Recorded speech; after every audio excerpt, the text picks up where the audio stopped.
Boa tarde, João. É a altura para fazer as contas aos três grandes do futebol nacional. Boa tarde, Marta. No futebol, Porto, Benfica e Sporting gastaram quase 100 milhões de euros só em salários durante a temporada passada. Cristiano Rodrigues é o jogador mais bem pago em Portugal. O extremo uruguaio ganha 1,6 milhões por ano. Nos últimos 5 anos, Porto, Benfica e Sporting gastaram cerca de 460 milhões de euros em salários. Na última temporada, foram os Dragões os que mais verbas tiveram de libertar para pagamentos. O plantel portista recebeu 39,3 milhões de euros, ainda assim um valor que representa uma poupança de 8,3 milhões em relação ao ano anterior. Já o Benfica percorreu o caminho inverso e gastou mais 1,1 milhões. A folha salarial encarnada foi de 38,3 milhões de euros. O Sporting é bastante mais poupado. A globalidade das remunerações do plantel leonino é de 23,2 milhões de euros. O Futebol Clube do Porto tem o jogador mais caro do futebol português. Cristiano Rodrigues recebe cerca de 1,6 milhões de euros por ano. Seguem-se o benfiquista Pablo Aimar e o Leão Lietzen, com salários na ordem dos 1,3 milhões. Mas há mais jogadores que ganham acima de 1 milhão de euros. São os casos de Falcão, Hulk, Moutinho, Maniche ou ainda Saviola e Luizão. Na administração da SAD, o Porto lidera. Os Dragões gastaram 1,8 milhões de euros com o pagamento dos executivos. Nesse campo, o Benfica gastou 617 mil euros. Já o Sporting volta a ser o mais poupado, com apenas 317 mil euros. A maioria. No golfe, o secretário de Estado do Turismo está confiante na vitória da candidatura nacional à Ryder Cup de 2018. Bernardo Trindade sublinha mesmo que o projeto representa mais receitas e mais emprego para Portugal. Representa mais receita turística, mais emprego, mais equilíbrio ambiental, mais redução da sazonalidade e, sobretudo, mais investimento privado. Eu acho que reforça a nossa atenção, a atenção de Portugal em torno de uma candidatura que todos queremos que seja ganhadora. Como perceberam, está muita excelência concentrada, quer no domínio privado, quer no domínio federativo, quer no domínio público e, portanto, a nossa lógica é esperarmos pela decisão, sendo certo que temos a consciência que fizemos o melhor em torno de uma candidatura que construirá um novo destino turístico, neste caso em Portugal. É algo que no essencial difere um pouco de todas as outras e, nesse particular, estamos confiantes. O golfe nacional não tem, de facto, grandes jogadores, mas o facto não é um contra para a candidatura nacional. Ainda assim, Manuel Agrelos, presidente da Federação de Golfe, aposta no regresso de Filipe Lima à elite do circuito europeu.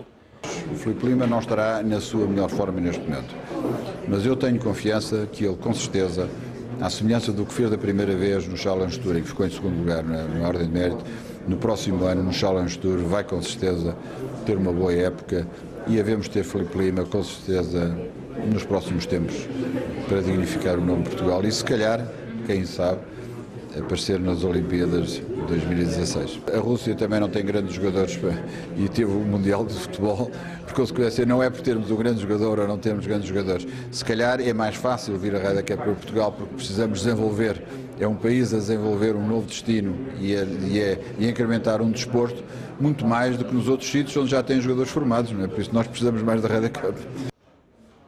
Ainda no golfe, as obras de construção do campo público do Jamor estão paradas há 18 meses. O presidente da Federação, Manuel Agrelos, não percebe a razão, mas sempre vai dizendo que os portugueses são mais eficazes em pedir que os projetos se cumpram do que o contrário. Isso é uma signa que os portugueses têm. Os portugueses são mais eficientes em não deixar fazer do que fazer qualquer coisa.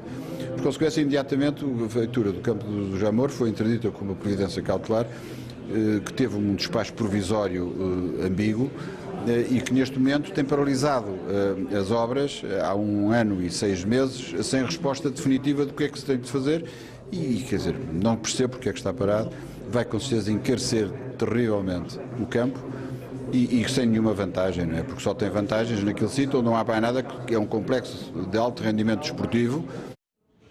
Espaço agora ao habitual comentário, à sexta-feira com o Paulo Jorge Pereira, jornalista do Diário Económico. Olá, Paulo.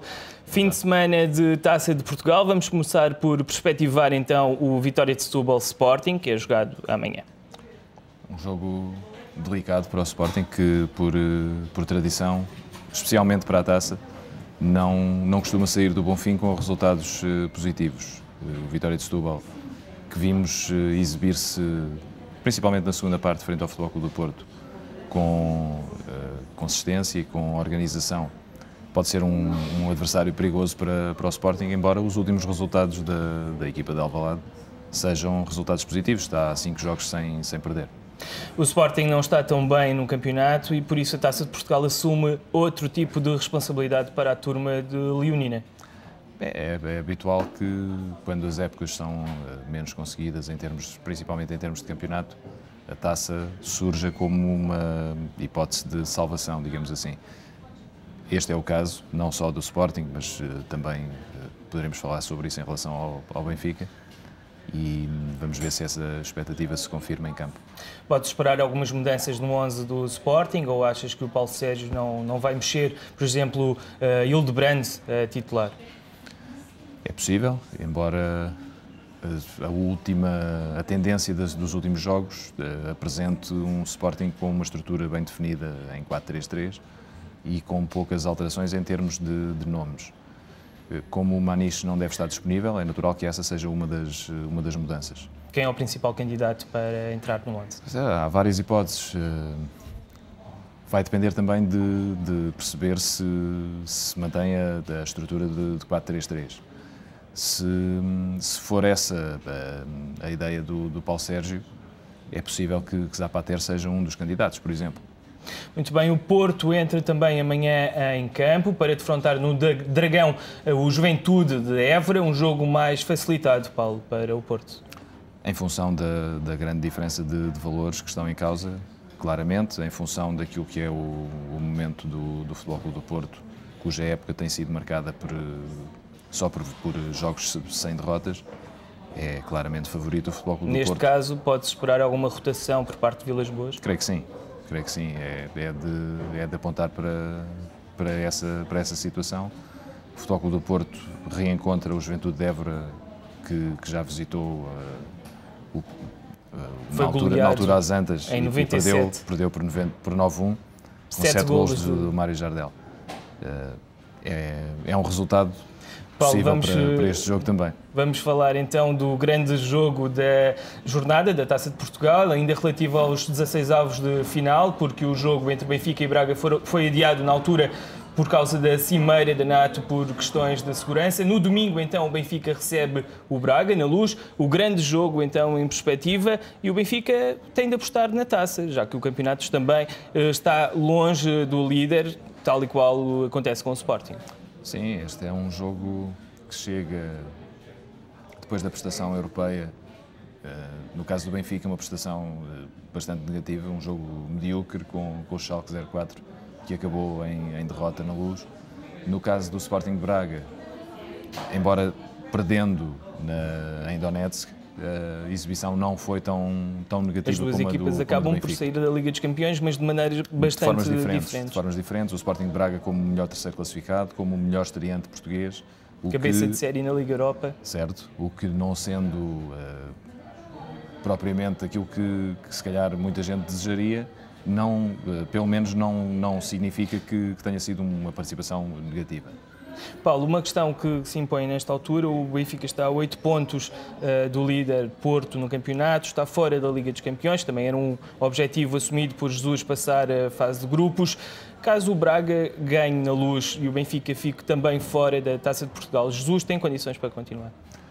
É difícil perceber que assim seja, embora as declarações dos responsáveis do Benfica nos últimos tempos apontem no sentido de o treinador estar para ficar, independentemente daquilo que sejam os resultados.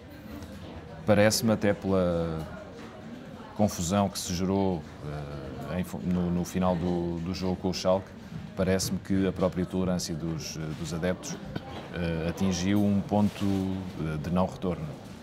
é uma decisão que cabe sempre, obviamente, aos dirigentes do Benfica, mas se calhar Jesus, perdendo a participação na Taça de Portugal, em vez de ser parte da solução, passa a ser parte do problema. Obrigado, Paulo, pela tua presença nesta edição de Desporto. Marta, a edição de Desporto fica por aqui então. Marcamos novo encontro, como sempre, na próxima segunda-feira, já com os resultados desta jornada da Taça de Portugal.